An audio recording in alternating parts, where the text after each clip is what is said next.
So hello friends, আজকের ভিডিওতে আমি আপনাদের দেখাবো আপনারা ফেসবুক গ্রুপ কিভাবে ডিলিট করবেন। তো ফ্রেন্ডস, আপনারা যদি ফেসবুক গ্রুপকে ডিলিট করতে চান তাহলে আজকের এই ভিডিওটি একদম শেষ পর্যন্ত দেখুন। আজকের এই ভিডিওটি শেষ পর্যন্ত দেখলে মাত্র 1 মিনিটই কিন্তু আপনারা ফেসবুকের গ্রুপকে ডিলিট করতে পারবেন।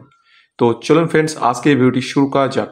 তো ফ্রেন্ডস, এটার জন্য সব ফার্স্ট আপনারা ফেসবুক অ্যাপটি ওপেন করবেন। আপনার ফেসবুক লাইট অথবা মেন ফেসবুক যে কোনো একটা অ্যাপ্লিকেশন ওপেন করতে পারেন। তো আমি ফেসবুক লাইট ওপেন করছি। এরপর আপনারা এই মেসেজের যে অপশনটি আছে এখানে যাবেন। যাওয়ার পর এখানে আপনারা সেই গ্রুপকে পাবেন। তো যেই গ্রুপটাকে আপনি ডিলিট করতে চান তো সিম্পলি সেই গ্রুপটার মধ্যে আগে এন্টার হয়ে যাবেন। এন্টার হয়ে যাওয়ার পর আপনারা উপর দিকে একটি সেটিংসের আইকন দেখতে পাবেন। তো আপনাদের সেই সেটিংসের আইকনটিতে ক্লিক করতে হবে।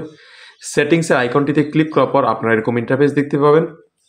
এখানে নিচে একটি অপশন পাবেন প্রাইভেসি অ্যান্ড সাপোর্ট। এর নিচে আপনারা একটি অপশন পাবেন লিভ গ্রুপ। তো ফ্রেন্ডস, আপনাদের এই লিভ গ্রুপে ক্লিক করতে হবে। ক্লিক করে আপনাদের এই গ্রুপ থেকে লিভ নিতে হবে। আর যখনই আপনারা ফেসবুকের গ্রুপ থেকে লিভ নেবেন তখনই সেই গ্রুপটি অটোমেটিকলি আপনার ফেসবুক থেকে ডিলিট হয়ে যাবে। তো ফেসবুকে এমন হোয়াটসঅ্যাপের মতো কোনো কিছু নেই, যেমন হোয়াটসঅ্যাপ থেকে আমরা কোনো গ্রুপ থেকে লিভ নিলে সেই গ্রুপটা কিন্তু থেকে যায়, সেই গ্রুপসের চ্যাটিংগুলো থেকেই যায়। তারপর কিন্তু আমরা সেই গ্রুপটাকে ডিলিটও করতে পারি, কিন্তু ফেসবুকে এমন নেই। ফেসবুকে আপনারা যখনই লিভ নেবেন, তো আমি যেমন লিভ নিচ্ছি, লিভ নেওয়ার সঙ্গে সঙ্গে কিন্তু এই গ্রুপটি চলে যাবে। তো আপনারা দেখতেই পাচ্ছেন এখান থেকে কিন্তু সেই গ্রুপটি চলে গেছে। তো ফ্রেন্ডস, এইভাবেই কিন্তু আপনারা খুব সহজেই ফেসবুকের মধ্যে যে কোনো গ্রুপকে ডিলিট করতে পারবেন। তো ফেসবুকে লিভ নেওয়া মানে গ্রুপ ডিলিট করা।